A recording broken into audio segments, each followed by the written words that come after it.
Hi everybody, this is Howard the Teaser King coming to you with round 2 of the playoffs. I apologize for not being able to put a video out for round 1. I was just too sick to really talk at any length. It's very hard. I had cracked a rib, coughing so hard, so it was very hard to sit, which was most important, as well as talk. So that was really hard. I did on my Teaser King group in my Facebook, you just search Teaser King.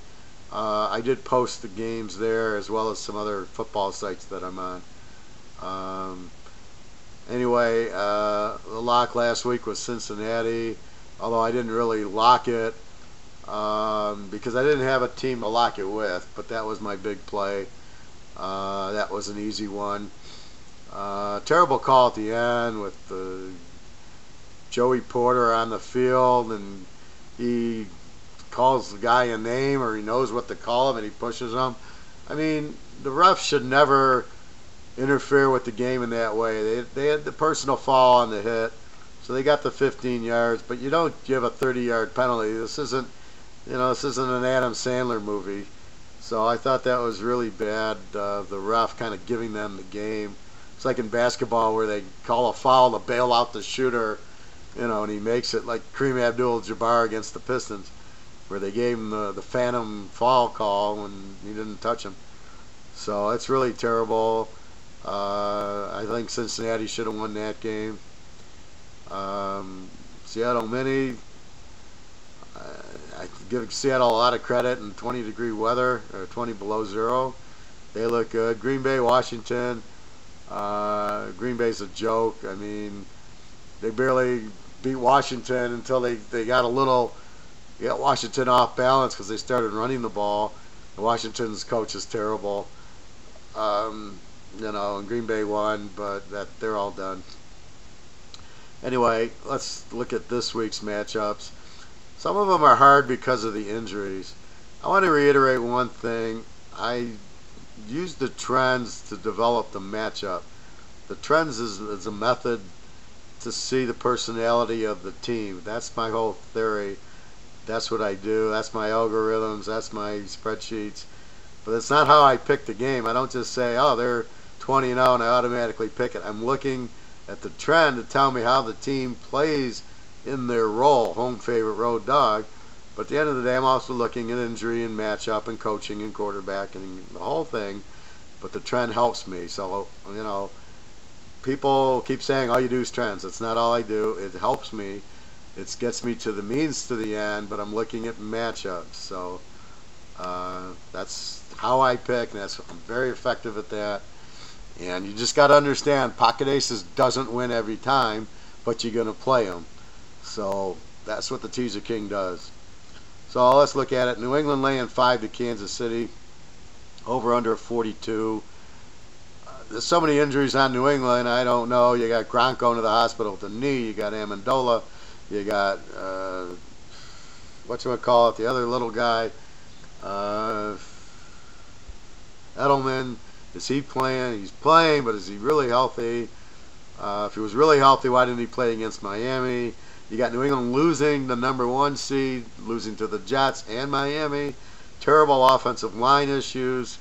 So it's going to be very difficult. KC, Macklin is not going to, even if he plays, high ankle sprain, he's going to do very little. But it's very confusing. So basically, if you look at KC, very good defense, kind of a weak offense. You got New England, has a good defense, but I don't know who's healthy. Has Tom Brady, has Gronk, but they haven't been scoring. They got 10 points on freaking Miami. And by the way, yeah, I locked New England against Miami, and I would do it 1,000 times out of 1,000. Because whenever New England needs the 1 seed, I've won every year with that, because they always clinch because they got Tom Brady. So yes, that's why I would lock New England looking for the #1 seed against Miami. And I will always do that with the best quarterback, whatever team he's on. When they need to clinch for the 1 seed, that's the motivation and the bet you make. So I'm defending my New England-Miami lock. Anyway, it's hard to really, is New England going to win? Probably, This isn't the same New England team, because the real New England team would never lose to the Jets or Miami in the final 2 weeks. So, therefore, I just find their offensive line problems are a lot. I would think this game's under, because I think KC's got a really good defense and very little offense. Alex Smith will run a little bit. Maybe they get 14 points. I don't think New England's going to get much. They couldn't score on Miami, for Christ's sake. So, what you have here is, I think, probably a lower scoring game. Very good defenses. Probably end up in a field goal, 20-17, 24-21, something like that. I like KC in the 11 here. I can't trust New England. I mean, they lost to the freaking Jets in Miami. Over under 42. I mean, it sounds like an under 48. New England has a decent defense. I don't see this becoming a real explosive. This isn't your normal New England team. Too many injuries to the offensive line, defense, all over the place. So with all the injuries, I think it's more of an under 48 than an over 36. Again, Kansas City, very strong defense. We'll keep the game close. Take the 11. Arizona, Green Bay. Arizona lane 7, over under a 50. Trend, well, let me give you the trend of KC. KC's 13-1. Their last 14 as a road dog. Why do I look at the trend? Because it shows me Kansas City's 13-1 as a road dog. That they're very comfortable going on the road. They play the game tight. They could win the game. They've been winning a lot on the road. They won at Denver. They won at San Diego. So they match up well against Brady, first of all. And so it shows you that they play very well as a road dog. New England is a home favorite, is okay, but usually they're laying a lot of points. This year I locked them when they were laying like 7-1 and they would win. They really aren't. They blew out a few teams, but not normal New England. So anyway, that's the trend in the game. Arizona is 15-1 their last 16, 20-3 their last 23 as a home favorite. That 15-1, that loser was to Seattle the end of the year. Green Bay's got nothing. I mean, they stink. They're pathetic, really. Okay, they beat a terrible Washington team, 35-17. This ain't Washington. They're going to face Arizona. Patrick Peterson, all their secondaries is going to shut them down, put pressure on them. 38-8 the first game. You tell me why it's going to be different this week. I'd like to know. It's still in Arizona. Maybe if it was in Green Bay with the 20 below, they'd have a chance. But here, you got Arizona at home. They're a great home favorite. Green Bay is not a good road dog. Green Bay has offensive line issues, passing issues, and their defense is not going to be able to handle Arizona. Arizona laying 1's a joke here. Love it. The over-under of 50, it's probably an over, but it's not going to be over by much. 38-8 the first time. And it was mostly Arizona's defense scored a couple of touchdowns. I think they had a pick 6 and a fumble return. Green Bay, I just don't see them scoring that much. I lean towards Arizona -1 is a much better play than the over-under here. Because you can't trust Green Bay to score a lot. You can trust Arizona's going to score a lot, which means Arizona's going to pound them. So Arizona by probably 20 or so. Just lay the 1 and don't mess around with the over-under. Seattle, Carolina, I look at this game, tease the dog. Trend, Seattle, 18-3 as a road dog. Carolina, 18-3 as a home favorite. So Carolina's been pounding as a home favorite for the last 3 years. Seattle, last 4 or 5 years as a road dog is unbelievable. They get pissed as a road dog. They beat Arizona at Arizona, and Arizona played because they needed the 1 seed, and then they killed them. Seattle as a dog is dynamite. I think this game will be close. I like taking the points. I see the spread 1.5 to 2.5. Take excuse me. Take Seattle plus the 8.5. You should be able to find a 2.5 out there. Take it plus the 8.5.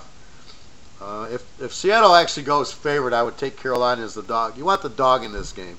It should be a very close game. Forget what happened in Minnesota. It was 20 below and Seattle still won. Okay, Minnesota makes the kick, fine, but they didn't. Seattle's got second life. But they're gonna this should be a good matchup. I just think Russell Wilson and Newton, I think they do well. I think over under of only 44. I love the over of 38. That's 21-17 is nothing. Both teams will score in the 20s, or one will get to the 30s, but both are very explosive offenses. And I just see you're not going to hold either team down. I mean, both teams are going to get into the 20s, but I can easily, I just think you want the points in this game. Very even game here. So take Seattle in 8.5. Go over 38. Both very strong. Pitt, Denver. Denver laying the 6.5. Over under a 40. The trend here, Denver 12-3 is a home favorite. 12-3 is a play against home favorite. Howard, what the hell does that mean? How can they be 12-3 both sides? Because they play very close games at home. They don't blow out anybody. So the last 15, if you took them from 7 down to 1, you won. If you took 7 to 13, you won. 12-3, so they've had 3 blowouts, and they got upset 3 times, and one of them was against Kansas City. Now, here's why I don't just use the trends, everybody, because Pitt has all the injuries. Brown's out. Roethlisberger's out, playing out. He's going to play, but he can't throw. You can't recover from this injury in a week. He can't throw the ball 20 yards. Denver will know that. It'll be a running game, little screens. Should be very low scoring.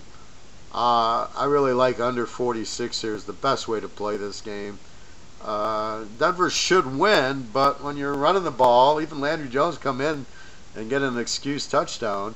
Their defense will keep it close. Manning is not Manning. He's hurt.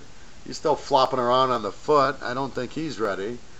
But give Denver the edge at home. If you really want to play a side, I could see you taking Denver laying the half. But I think the under at 40, up to 40-46 is a much better play. They'll never get there. You're going to have just 2 great defenses going at it and a lot of running. There's not going to be a whole lot of passing. And Roethlisberger basically can't pass. It means you got Landry Jones in there. And I'm not sure how much Manning can really pass with his foot. And I don't think Osweiler is even listed, so they're third-string quarterback. So if you get both starters out, you're looking at, high school talent out there. So basically, you're going to see a lot of running, screens, and good defense.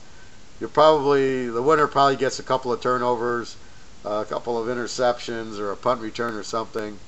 Look for a low-scoring game here, 13-10, 17-13. Go under 46. Just a word for everybody who looks at my picks, who buys them, and everything with the history page. I will add games per se. So what you see on Friday versus what you see on Sunday could be different. They could have changed. The lines can change. The amount could change. I could like a game and I put it down for 11 units, 1177, and the more I see, the more I like it. So instead of putting it again, which to me is a waste of time, I just increase the dollar amount. So it might say 1577 or 17. So I'm saying bet 17 units on it instead of 11 units on it because I like it more, but I don't want to just make the same thing. I'm always trying, because it's teasers, to put them together. And as I study it more, I might put it down, and as I study it more, I might flip my teaser. So I have 2 teasers out there. So what I might do is take this teaser and turn it over. So you know what? I like these 2 teams better than these 2 teams, so I'll flip them. And I do that, and it's all based on just trying to get a winner, trying to bet a little bit more on one, and I just like that a little bit better. It's all feel from watching these games since 1965, so I get good feels on it. So that's what I do. So yeah, if you just went in on Friday and got the picks and didn't go back, and you looked at the history, yeah, they'd probably be different sometimes. Not necessarily switching the games. I could switch the amounts, and I basically could switch. I could add other teams because I'm adding teams as I come. So my example was that time at Caesars, Washington's beating Philly. They go up another touchdown. So I love Minnesota because the Giants are eliminated now. This is a couple weeks ago. So I got up and bet Minnesota. Well, I didn't have them on my sheet, but I added them. So I added Minnesota, Arizona, Minnesota, Cincinnati. So I added Minnesota 2 or 3 times based on the Giants being eliminated. But if the Giants aren't eliminated, it's not a good bet. But because they are, it's a great bet. So that's what I'm trying to do, is make you money, and that's why I add picks. So I do that all the time.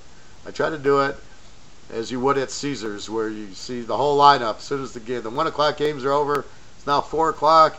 People are running up to bet the 4 o'clock games at 10 to 4. That's what I do.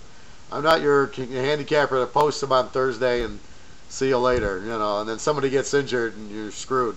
I try to avoid that. If I hear about some injuries or some problems, I'll take the game off. I don't want you to lose if the game's going to lose. So that's what I'm doing. Everything to do it. And if you've made the bet, okay, so be it. Try to bet the other way to maximize it. And this doesn't happen a lot, but if I see some bad news or bad weather, I'm going to adjust it, of course.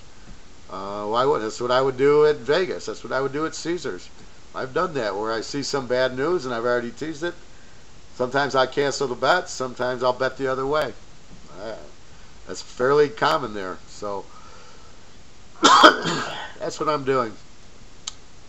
But everything else just gets posted to the history page and it's all set. So anyway, good luck to everybody. I hope you make a lot of money. These picks should be very strong. And go to www.teaserking.com. I still suggest you buy, so you know if there's a lock, so you know the strength of the picks, and because I could go 2 winners and 2 losers and make a lot of money because the 2 winners were locks, and I bet a lot more on them than the losers. People will ask me about my percentage, and I go, it doesn't matter, because I could bet some small ones and lose, but the big ones win, and I'm putting the big ones in multiple teasers. So I can go 3 winners with locks for a lot more money and 4 losers for the smaller ones, and I'm going to be way up.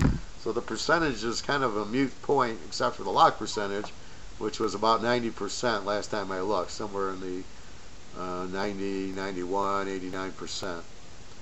So anyway, good luck to everybody. www.teaserking.com. Let's enjoy these games and let's get some W's.